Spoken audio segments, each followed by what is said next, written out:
chama a atenção, gente, que mesmo proibidas pela Anvisa, as câmaras de bronzeamento artificial, sabe, seguem em atividade em algumas clínicas de estética em Santa Catarina.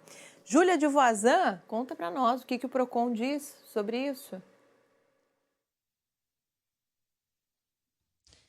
Isso mesmo, uma proibição que não é de agora. Desde 2009, a comercialização e a utilização dessas câmaras de bronzeamento são proibidas, mas mesmo assim elas seguem sendo utilizadas, sobretudo aqui em Santa Catarina. E para a gente entender melhor sobre tudo que envolve essas câmaras, nós vamos conversar agora com a delegada Michele, diretora do Procon Estadual.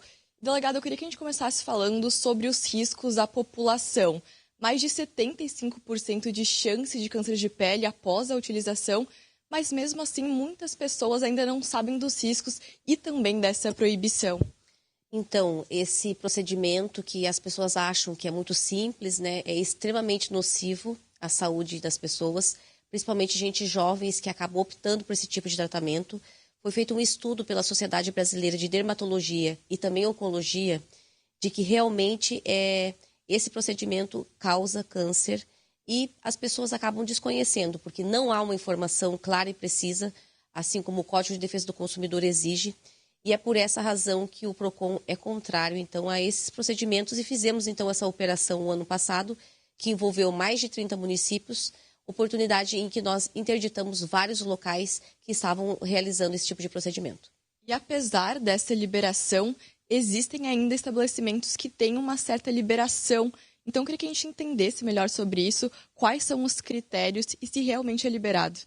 Então, nós temos aí uma insegurança jurídica, infelizmente, causada, né, pelas liminares. Muitos locais acabam funcionando por conta de uma liminar judicial, em que tem que ser confirmada posteriormente em processo judicial no Tribunal de Justiça, e elas têm o direito, então, de funcionar, enquanto que outras não têm.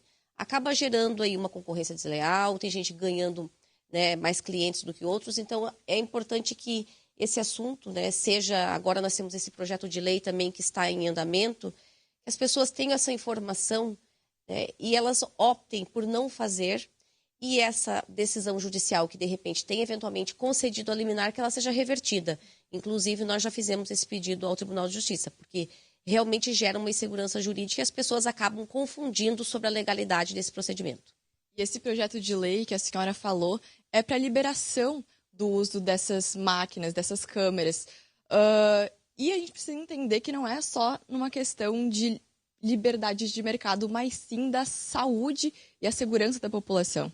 É isso mesmo, né? Nós, enquanto órgão de defesa do consumidor, nós temos que principalmente batalhar, né? Vamos dizer, priorizar e defender a saúde do consumidor.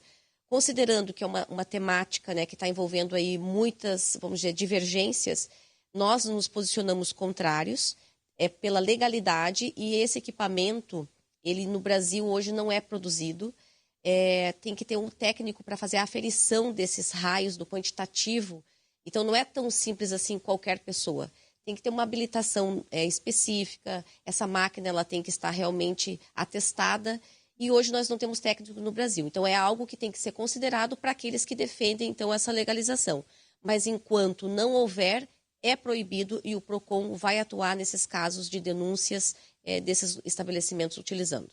E vocês recebem muitas denúncias envolvendo essas máquinas aqui no Procon?